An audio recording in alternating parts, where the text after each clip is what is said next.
नमस्कार, मैं हूं आरजू अंसारी और आप देख रहे हैं राष्ट्रीय जगत विजन न्यूज। फिल्म निर्देशक अनुराग कश्यप एक बार फिर विवादों में आ गए हैं। ब्राह्मण समाज के खिलाफ कथित विवादित टिप्पणी को लेकर उनके खिलाफ रायपुर में सिटी कोतवाली थाना में एफआईआर दर्ज की गई है। यह मामला पंडित नीलकंठ त्रिपाठी की शिकायत पर दर्ज की गई है। उन्होंने सोशल मीडिया पर अनुराग कश्यप द्वारा ब्राह्मण समाज को लेकर की गई टिप्पणी को आपत्तिजनक बताया है।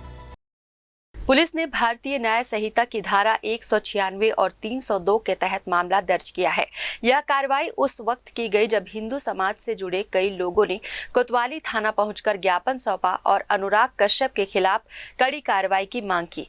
इस विवाद के बीच अनुराग कश्यप की आने वाली फिल्म फूले भी चर्चा में आ गई, जो समाज सुधारक ज्योतिबा फूले और सावित्रीबाई फूले के जीवन पर आधारित है। फिल्म पर जातिवाद को बढ़ावा देने के आरोप लग रहे हैं, जिससे कई सामाजिक संगठनों ने इसका विरोध करना शुरू कर दिया है।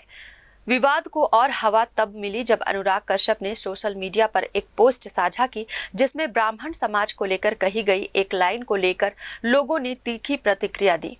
इसके बाद उन्हें सोशल मीडिया पर जमकर ट्रोल किया गया और उनके परिवार को जान से मारने और बलात्कार की धमकियां मिलने लगी। इन प्रतिक्रियाओं के बाद अनुराग कश्यप ने इंस्टाग्राम पर एक माफीनामा पोस्ट किया। उन्होंने लिखा, मैं माफी मांगता हूं, लेकिन अपनी पूरी पोस्ट के लिए नहीं, बल्कि उस एक लाइन के लिए जो गलत तरीके से ली गई और नफरत फैलाई गई।